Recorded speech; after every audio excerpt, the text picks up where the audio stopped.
Hi, I'm Mitch Duncan and welcome to Masterclass. Throughout the series, you'll hear from some of the AFL and AFLW players, and they'll take us through some of the key skills of AFL footy. So whether you're new to the game or looking to level up, this series is for you. Let's get started. All right, we're back for another episode of the Masterclass. Thanks to Simmons. We've got Jezza with us again. Mate, we spoke about set shots last time, but now we're moving on to the snaps.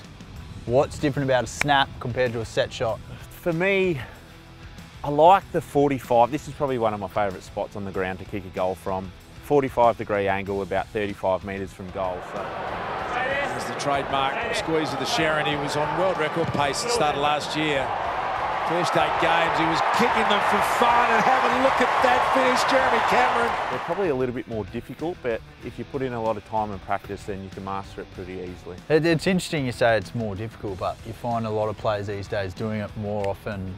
Well, especially when you're on a bit of an angle like this, players are snapping them more often than drop punt. Do you reckon because we practice them more, or?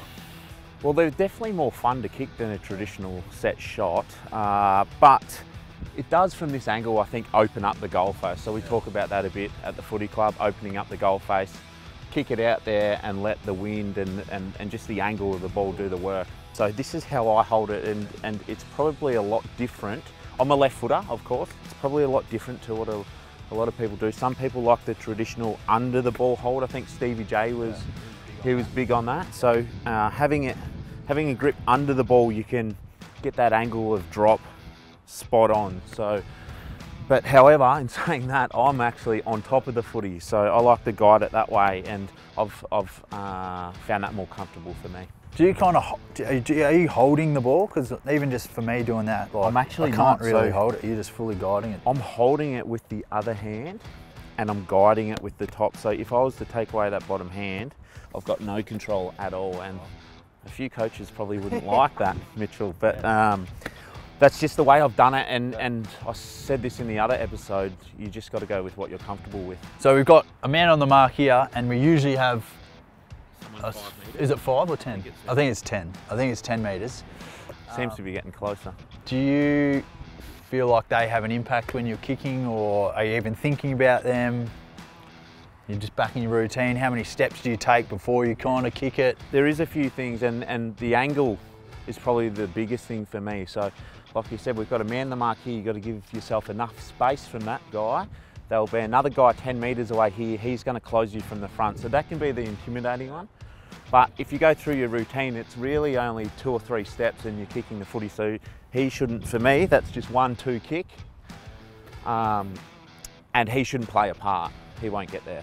And whereabouts are you kicking the footy? And I think this is the most difficult part. There is a sweet spot. So if you kick it on the point, it's going to go low and skinny and run along the ground, which is no good. If you kick it in the middle, it'll go straight up and across over there. So there's a nice little sweet spot in between here. I don't know what you call it, like the, what would you call that? Like the, say I'm kicking right on the Simmons logo right there for you guys at home. Just get comfortable, get set, still squeeze the ends, because that's the most important part.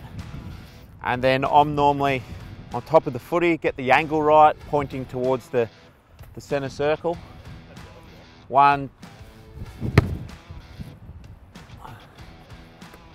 2, 3. All right, obviously with the set shot, you're aiming pretty much as straight as you can. Are you actually aiming in the middle of the goals here, or you're trying to aim for a post? If I was closer in, I could aim for the middle of the goals, but the further you get out, the further the ball's going to move in its flight, so it's going to go further left to right for me. So from about 30, 35 out, I'm aiming left post, even slightly inside left post. I like to kick the ball quite hard. So you're not really giving the goals away? Not really giving the goals away from this distance. However, if I'm 45 metres out, I still like to go around the corner, but then I'm giving the goals away because, and I'm aiming further left because it's going to turn a lot late. Left post, roughly, from this distance. This is quite a rounded footy, so I'm still aiming at the left post, kick up on the footy. Hasn't missed today. And then celebrate, make sure you celebrate, kids. All right, we're over here in the other pocket now for the right footers, which is like myself, and I'm going to give Jez's hole to go because I'm usually under the ball, so I'm going to give it a crack and see how we go. Big pressure. Aim at the middle of the ground, kick up on it, aim at the right post. No, skinny. So therefore, I hit too much of the point of the ball, which made it curl too much. Right, Jez? That's right. But I'm going to go back to my hold, how I would do it.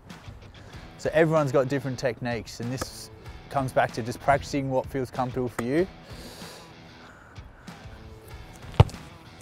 Look at that. Oh, only just. That's the best one of the day. All right, thanks for tuning in to another episode of the Masterclass with Jez. We had the snap today. Make sure you get down to a park or could be in your house. Just try and snap around corners, snap into some bedrooms, but make sure you practice. And I think that's the key message, isn't it, Jez? It is, yeah. Practice makes perfect. And you don't need a set of goals. You can use some trees or whatever you want. Plenty of objects you can snap the ball around, so just have fun doing it. Try and find what works for you. And I think that's the way I held it was a little bit different to the way Jez held it. So find your happy medium, and once you find it, just continue to work on it, and that's how you'll become better. Thanks to Simmons, proud supporters of the Geelong Football Club.